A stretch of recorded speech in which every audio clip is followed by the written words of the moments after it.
Eu gostaria que o senhor me confirmasse o seguinte: o jornal O Globo, no dia 12 de maio, publicou uma expressão atribuída ao senhor. Eu gostaria de perguntar ao senhor se ela procede ou não. Ele diz o seguinte: o senhor teria dito que a classe política brasileira é representada pela escória da sociedade. Sem o senhor disse isso? Disse com os mesmos termos. Então, eu quero respeitosamente perguntar ao senhor o seguinte: o senhor se inclui nisso? Não, por isso não quis ser candidato a nada. Quando eu disse escória, eu quero dizer o seguinte: é difícil. Claro que há exceções em todos os níveis, em todos os meios. Mas é difícil o senhor encontrar no cenário político um cientista. Um homem que tenha dedicado sua vida à ciência. Geralmente ele sente repugnância pelo processo. Em primeiro lugar, você está estudando?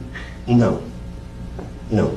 Qual é a diferença que você acha, por exemplo, no seu discurso de 3 ou 4 anos e o de agora? Nós estamos comentando aqui que estamos achando que você está citando coisas de 1930, de 1906 e tal. Você não está estudando nada? Não. Eu acho que, olha... Você sente necessidade de estudar? Primeiro, eu sou muito preguiçoso. Sim. Até para ler eu sou preguiçoso.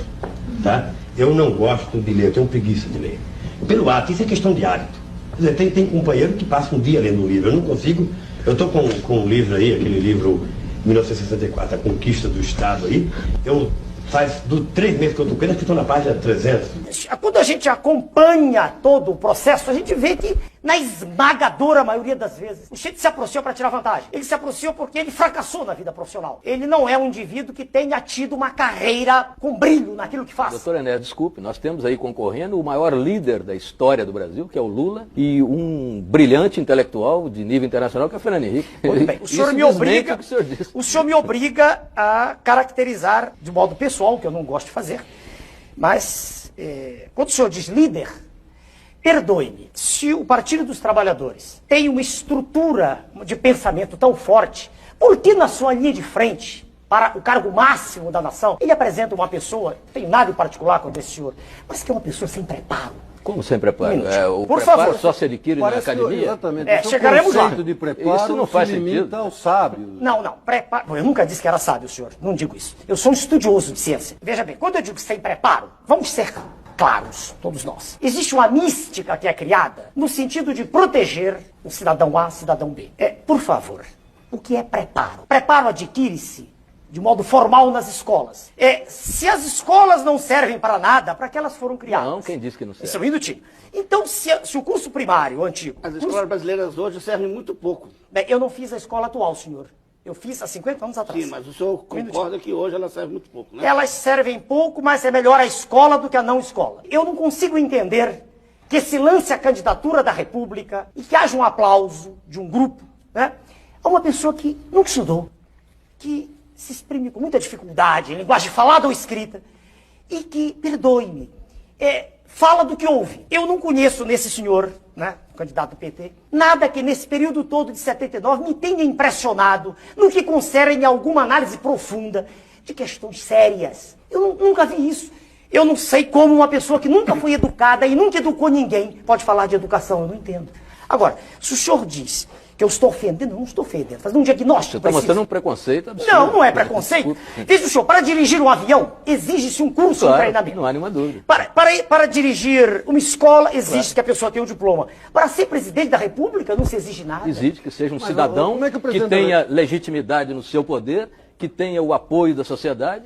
Desde que esse apoio seja manifesto, não dessa forma que é. Como dessa forma? Metade da população se diz insatisfeita, 56% são as estatísticas. Agora, o senhor expõe em todos os programas, nas primeiras páginas de jornais, todos os dias, desde 1979, as mesmas pessoas. Os senhores, e tem as suas razões para isso, os senhores têm todo direito de ter seus candidatos. Não, é natural. Por favor. É natural. Em 89, não é essa a questão. É, sim, senhor. Não, senhor, como meus candidatos, nossos candidatos. Não, os senhores me chamaram porque a lei assim o exige hoje. Em 1989, eu era a mesma pessoa, tão preparada quanto sou hoje. Os mesmos diplomas que tenho hoje. Nunca houve um órgão de comunicação, nunca não. O senhor Jô Soares me chamou. Mas ninguém se interessava, era uma pilhéria. Eu era um motivo de jocosidade, era uma figura para os senhores histriônica, estou falando em geral. Então, se há o preconceito, não é meu. O que é que deveria fazer a imprensa quando vê um médico que trabalhou a vida inteira, que ensinou a vida inteira, que formou jovens, que nunca chegou atrasado ao seu curso, que deu exemplo de cidadania formando pessoas, que se dedicou sempre ao trabalho e não fazendo greves, estudando e trabalhando? Por que a imprensa não foi perguntar para mim o que eu pensava em 89?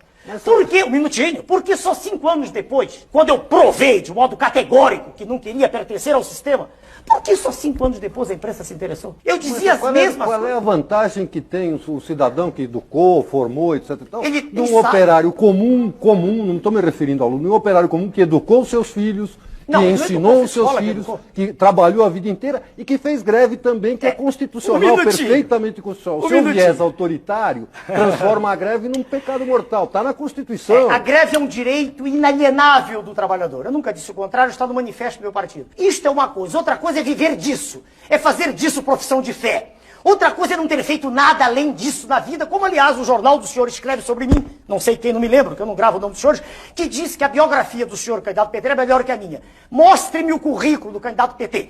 Mostre-me o que ele fez ao longo da vida. Doutor Senhor, Enéas, por favor. o senhor eu sou obrigado a Doutor dizer. Enéas, Eu